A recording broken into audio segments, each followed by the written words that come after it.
जय हिंद. नमस्ते विद्यार्थ्यांनी, प्राध्यापक मित्रांनो. मिस्टर अक्षय बळे SPPU एक्झाम अपडेट या यूट्यूब चॅनलमध्ये आपणा सर्वजणांचं स्वागत आहे. आत्ताच्या या व्हिडिओमध्ये आपण SYBCom सेमिस्टर 3 आणि 4 2019 क्रेडिट पॅटर्नच्या cost and works accounting paper number 1 आणि पेपर नंबर 2 या विषयाच्या प्रिव्हियस इयर क्वेश्चन पेपर आपण बघणार आहोत. तसेच क्वेश्चन पेपरचा फॉर्मॅट येणाऱ्या विंटर एक्झाम 2022साठी कोणता असणार आहे आणि त्या संदर्भातले काही अभ्यास करण्याच्या दृष्टिकोनातून महत्त्वाचे प्रश्न मी आत्ताच्या या व्हिडिओमध्ये आपणाला देणार आहे. अद्याप जर का आपण आपल्या यूट्यूब चॅनलला सबस्क्राईब केलं नसेल तर त्वरित सबस्क्राईब करा. अधिक माहितीसाठी या व्हिडिओला लाईक करा, शेअर करा. टेलिग्राम चॅनलमध्ये सहभागी व्हा. लिंक डिस्क्रिप्शन बॉक्समध्ये देण्यात आलेली आहे. आणि या यूट्यूब चॅनलला जर सबस्क्राईब केलं तर तुम्हाला परीक्षेसंदर्भातल्या महत्त्वाच्या अपडेट तुम्हाला भेटतील. तसेच काही अपडेट या टेलिग्राम चॅनलमध्ये दिल्या जातात, तर त्यामुळे टेलिग्राम चॅनलमध्ये देखील सहभागी व्हा आणि तेथील जे काही मेसेज आहे ते टाईम टू टाईम वाचत चला. तर मग विद्यार्थी मित्रांनो, सगळ्यात अगोदर आपण प्रिव्हियस इयर क्वेश्चन पेपरकडे वळूया. बघा विद्यार्थी मित्रांनो, प्रिव्हियस इयर क्वेश्चन पेपरबाबत मी एक सेपरेट व्हिडिओ बनवलेला आहे. त्या व्हिडिओची लिंक आपल्याला चॅट बॉक्समध्येही भेटेल आणि आपल्यापर्यंत जो काही मेसेज येईल त्या मेसेजच्या माध्यमातून देखील आपल्या या प्रिव्हियस इयर क्वेश्चन पेपरचा जो काही व्हिडिओ बनवलेला होता तो देखील आपल्याला बघता येईल. त्या लिंकवर जा, तो व्हिडिओ पूर्णपर्यंत शेवटपर्यंत बघा, कारण सरते शेवटी तुम्हाला कशा पद्धतीने परीक्षेची तयारी करायची ही माहिती मी त्या व्हिडिओमध्ये तुम्हाला सांगितलेली आहे. तर आता आपण वळूया की क्वेश्चन पेपरच्या फॉर्मॅटबाबत. बघा, SYBComच्या सेमिस्टर 3 आणि सेमिस्टर 4साठी जो काही कॉस्टिंगचा सब्जेक्ट्स आहे तर त्यामध्ये कोणत्या टॉपिकवर प्रॅक्टिकल प्रॉब्लेम येणार आहे, क्वेश्चन पेपरचं स्ट्रक्चर कसं असणार आहे याबाबत आपण चर्चा करूया.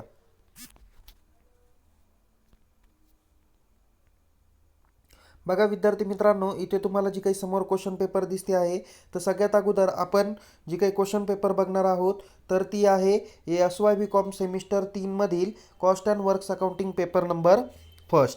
बघा, हा पेपर नंबर 1 जो काही होणार आहे तो 50 मार्काचा असणार आहे. पेपर नंबर 1 हा जो काही आहे तो 50 मार्काचा आहे. याच्यामध्ये बघा, 100 मार्काचं जे काही बायफर्गेशन आहे ते विद्यापीठाने कसं केलेलं आहे, 30 मार्क इंटरनलला, 20 मार्क प्रॅक्टिकलला आणि विद्यापीठाची परीक्षा 50 मार्काची, असे सगळे मिळून जे काही मार्क्स आहे ते 100 होणार आहे. तर बघा विद्यार्थी मित्रांनो, यामध्ये विद्यापीठाची जी काही आत्ताची परीक्षा असणार आहे ती आपल्याला किती मार्कांची असणार आहे तर ती फक्त आपल्याला 50 मार्काची असणार आहे. आणि यासाठी जे काही टाईम ड्युरेशन आहे तर ते विद्यापीठाने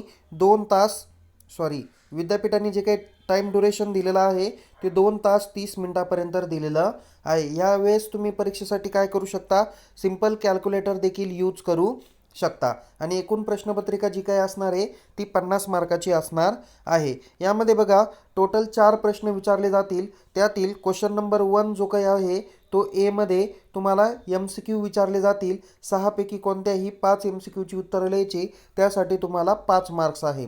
तर क्वेश्चन नंबर 1B हा मॅच दी फॉलोइंग पेअर्स असणार आहे, यासाठी देखील 5 मार्क्स असणार आहे. तर टोटल मिळून 10 मार्क्स तुम्हाला असणार आहे question number 1साठी. Okay.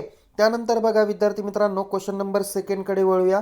Question number 2 हा तुमचा शॉर्ट नोट्स असणार आहे, यासाठी तुम्हाला 10 मार्क्स आहे. इथे तुम्हाला कॉस्टिंगचा जो काही विषय आहे त्यामध्ये तुम्हाला 4 टॉपिक आहे आणि या प्रत्येक टॉपिकवर किमान एक शॉर्ट नोट्स विचारली जाईल. अशा 4 शॉर्ट नोट्स दिल्या जातील. त्यापैकी कोणत्याही 2 शॉर्ट नोट्सची उत्तरं लिहायची. एका शॉर्ट नोट्सला 5 मार्क आहे. 2 प्रश्नाची उत्तरं लिहिली तर तुम्हाला इथे 10 पैकी मार्क्स हे दिले जातील. ओके. या कोणत्या शॉर्ट नोट्स विचारल्या जातील त्याची देखील आपण लिस्ट बनवलेली आहे, त्यातून सुद्धा तुम्हाला त्या प्रश्नाची उत्तरं राईट डाऊन करता येतील. ओके. त्यानंतर बघा, question number 3A. Okay. Question number 3A जो काही दाखवलेला आहे तर तो दिलेला आहे तुम्हाला कॉस्ट शीटवरती. ओके. सो कॉस्ट शीटवरती तुम्हाला 8 मार्कासाठीचा प्रॅक्टिकल प्रॉब्लेम विचारला जाईल. तर तुम्हाला EOQवरती 7 मार्कासाठी प्रॅक्टिकल प्रॉब्लेम असणार आहे. क्वेश्चन नंबर 3B मध्ये तुम्हाला EOQवरती प्रॅक्टिकल प्रॉब्लेम विचारले जातील. एकदम सोप्या पद्धतीचे हे प्रॉब्लेम आहेत. बघा विद्यार्थी मित्रांनो, क्वेश्चन नंबर 3A ला 8 मार्क्स आणि 3B ला 7 मार्क्स, असे मिळून तुम्हाला 15 मार्कासाठी क्वेश्चन नंबर 3 विचारला जाईल. तर क्वेश्चन नंबर 4कडे वळूया. क्वेश्चन नंबर 4 जो काही असणार आहे तर हा त्यामध्ये देखील ए जो काही असणार आहे तो प्रॅक्टिकल प्रॉब्लेम तुमच्या स्टॉक लेवलवरती विचारले जातील. त्यासाठी तुम्हाला 8 मार्क्स आहे. तर क्वेश्चन नंबर 4B हा तुम्हाला थिअरी प्रश्न असणार आहे. त्यासाठी तुम्हाला 7 मार्क्स विचारले जातील. म्हणजे अशा पद्धतीने तुम्हाला क्वेश्चन नंबर 4साठी 15 मार्क्स दिलेले आहेत. तर बघा की विद्यार्थी मित्रांनो, आपल्याला कॉस्टिंग जे काही 3 आहे त्यामध्ये मी तुम्हाला 1 बाय 1 दाखवतो की क्वेश्चन नंबर 1ला 10 मार्क्स, क्वेश्चन नंबर 2ला 10 मार्क्स, क्वेश्चन नंबर 3ला ए आणि बी मिळून 15 मार्क्स आणि क्वेश्चन नंबर 4ला 15 मार्क्स. अशा पद्धतीने एकूण 50 मार्कासाठीची प्रश्नपत्रिका कॉस्टिंगची असणार आहे. आता यामध्ये तुम्हाला कॉस्ट शीट, EOQ आणि स्टॉक लेवल हे 3 महत्त्वाचे चॅप्टर तुम्हाला दिलेले आहे प्रॅक्टिकल प्रॉब्लेमच्या बाबत. तर थिअरीमध्ये तुम्हाला परचेस प्रोसिजर दिलेला आहे किंवा जो काही परचेस प्रोसिजरचा हा जो चॅप्टर आहे चॅप्टर नंबर 3वरती, तर तिथे देखील काही महत्त्वाचे प्रश्न आहेत. ते कोणते येतील त्याची देखील आपण यादी केलेली आहे. तर त्यामुळं हा व्हिडिओ शेवटपर्यंत बघा. आवडल्यास या व्हिडिओला लाईक करा, शेअर करा आणि यूट्यूब चॅनलला सबस्क्राईब करायला विसरू नका. तसेच परीक्षेबाबत अद्ययावत माहितीसाठी आपण टेलिग्राम चॅनलमध्ये सहभागी व्हा. आणि विद्यार्थी मित्रांनो, मी सरते शेवटी तुम्हाला याच्या अगोदरचा जो काही प्रिव्हियस इयर क्वेश्चन पेपर आहे तर त्यामध्ये तुम्हाला कोणत्या चॅप्टरवरती कसा प्रॉब्लेम सॉल्व्ह करायचा, कोणते फॉर्म्युले यूज करायचे ते देखील माहिती सांगितलेली आहे. मी याच्यात 4थ्या सेमिस्टरचा फॉर्मॅट सांगतो आणि इम्पॉर्टंट क्वेश्चन सांगून सरते शेवटी कोणत्या चॅप्टरवरती कशा पद्धतीने प्रॉब्लेम सॉल्व्ह करायचा त्याची देखील माहिती या व्हिडिओमध्ये मी देणार आहे. तर ओके. तर बघा, आता 4थ्या सेमिस्टरचा ज्या विद्यार्थ्याचा बॅकलॉग राहिला, म्हणजे एखादा विद्यार्थी आता TY-BCOMला असेल आणि त्या TY-BCOMमध्ये असताना म्हणजे SY-BCOMला असताना त्या विद्यार्थ्याचा जर का बॅकलॉग राहिला असेल तर तो विद्यार्थ्याला कशा पद्धतीचे क्वेश्चन पेपर राहतील. तर बघा की क्वेश्चन नंबर 1 हा 5 मार्कासाठी राहील. क्वेश्चन नंबर 1B हा देखील मॅच द फॉलोइंग पेअर्स 5 मार्काला राहील.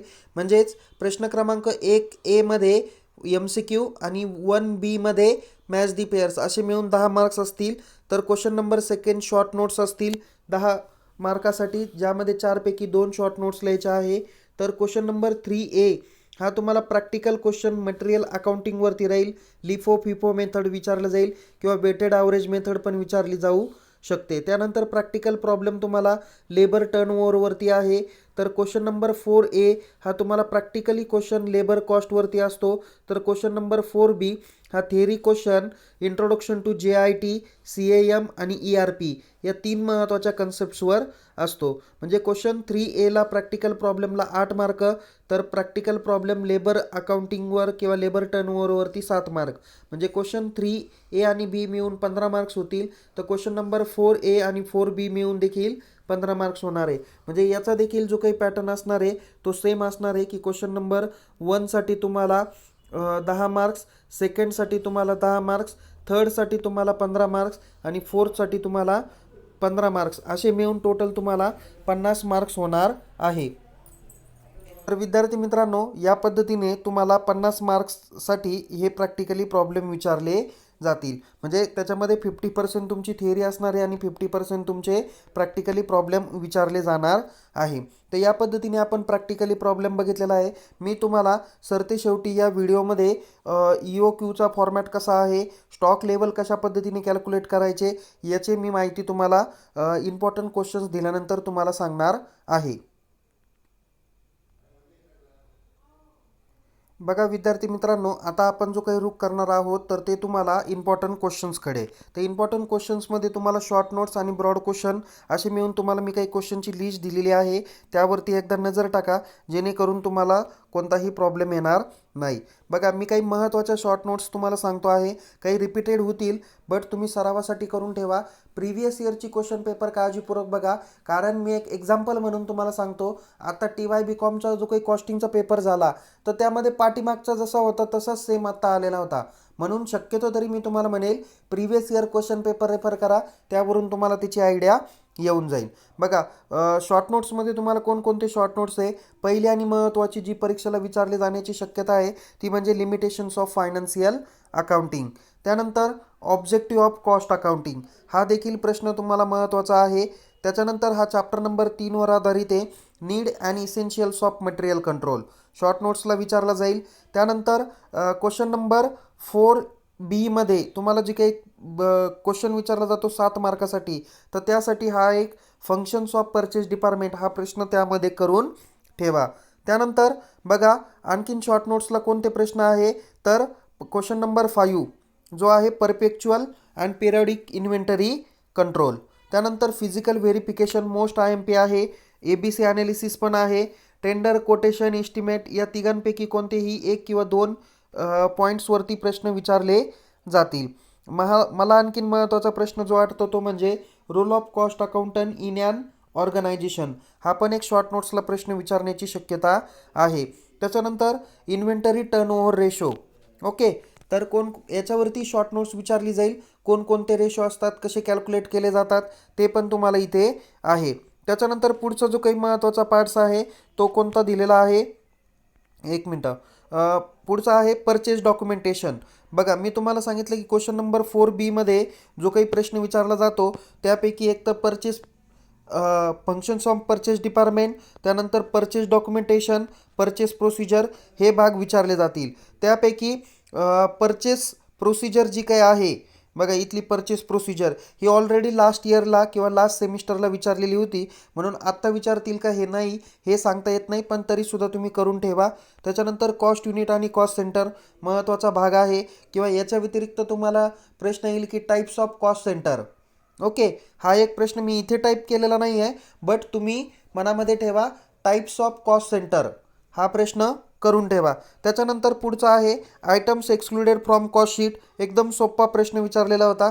कोणकोणते आयटम्स एक्सक्लुडेड कॉस्ट शीटमधून केले जातात, आत्ता यावरती प्रश्न विचारला जाईल असं सांगता येणार नाही. त्यानंतर शेवटचा प्रश्न आहे डिफरन्स बिटवीन कॉस्ट अकाउंटिंग आणि फायनान्शियल अकाउंटिंग. सो याबाबत देखील काही प्रॅक्टिकली प्रश्न हे विचारले जाण्याची शक्यता आहे.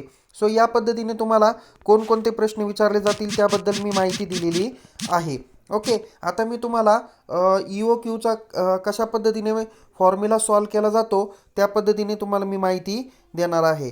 बघा EOQवरतीचा जो काही फॉर्म्युला आहे तो आपण असा लिहितो की √2 AO किंवा AB अपॉन C करतो. ए म्हणजे काय, ॲन्युअल कन्झम्पशन. बी म्हणजे काय, बाईंग कॉस्ट पर ऑर्डर. आणि सी म्हणजे काय, कॅरिंग कॉस्ट. एवढ्या पद्धतीचा फॉर्म्युला काय करायचा, अमाऊंट तुम्हाला A, B आणि Cच्या दिलेल्या जातात. यांचं योग्य ते कॅल्क्युलेशन करायचं आणि सायंटिफिक दृष्टिकोनातून त्याचं सोल्युशन तुम्ही करू शकता. ओके, त्यानंतर पुढचा जो काही महत्त्वाचा प्रश्न आहे तो म्हणजे स्टॉक लेवल. ओके, तर या स्टॉक लेवलमध्ये टोटल तुम्हाला 4 स्टॉक लेवल विचारले जातात. एक आहे रिऑर्डर लेवल, दुसरी आहे मॅक्झिमम स्टॉक लेवल, त्याच्यानंतर तिसरी आहे मिनिमम स्टॉक लेवल आणि चौथी आहे ॲव्हरेज स्टॉक लेवल. ओके, या पद्धतीचे टोटल 4 फॉर्म्युले आहे. ते फॉर्म्युले तुम्ही व्यवस्थित करून ठेवा, तुम्हाला त्याचा फायदा होईल. आता तुमचे जर का फॉर्म्युले पाठ असेल तर निश्चित फॉर्म्युले टाका. तुम्हाला किमती दिल्या जातात तर तेवढ्या किमती टाका आणि प्रॉब्लेम सॉल्व करा. या प्रॅक्टिकल प्रॉब्लेमसाठी तुम्हाला जवळजवळ 8 मार्क्स आहे. म्हणजे मी म्हणतो की कॉस्टिंगमध्ये काही विद्यार्थ्यांना 40 मार्कापेक्षा जास्त मार्क हे इझिली पडतील. जर शॉर्ट नोट्स व्यवस्थित लिहिल्या, fill in the blanks, match the pairs व्यवस्थित उत्तरं लिहिले आणि प्रॅक्टिकल प्रॉब्लेम जर का सॉल्व केले तर निश्चित तुम्हाला आउट ऑफ मार्क्स भेटतील.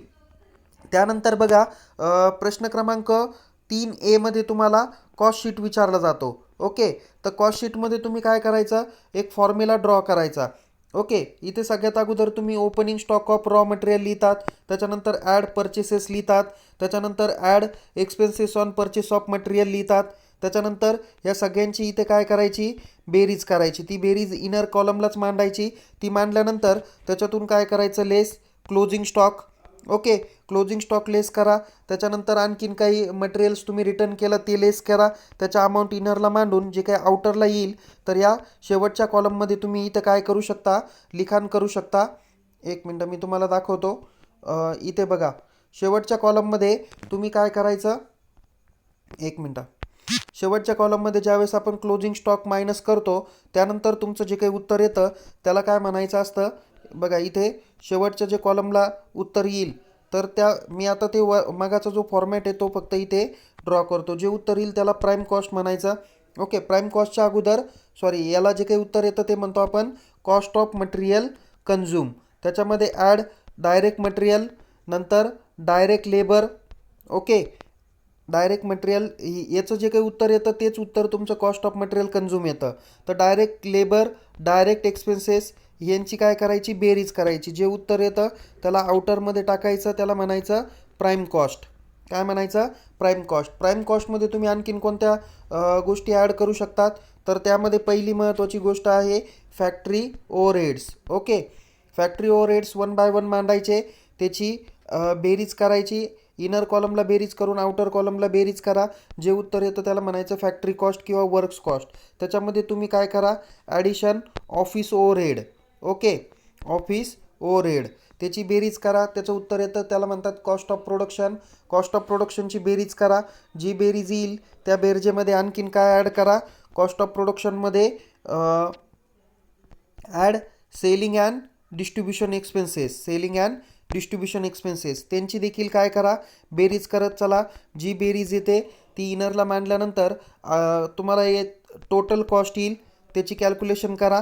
नंतर तुम्हाला प्रॉफिट आणि लॉस फाइंड आउट करायचा असतो आणि लास्टला तुम्हाला सेलची व्हॅल्यू दिलेली जाते. जसं की एक्झाम्पल, तुमची टोटल कॉस्ट 2,50,000 आली आणि तुम्ही सेल्स 3,00,000 केला, तर तुमचा 50,000 रुपये हा काय होऊ शकतो, प्रॉफिट होऊ शकतो.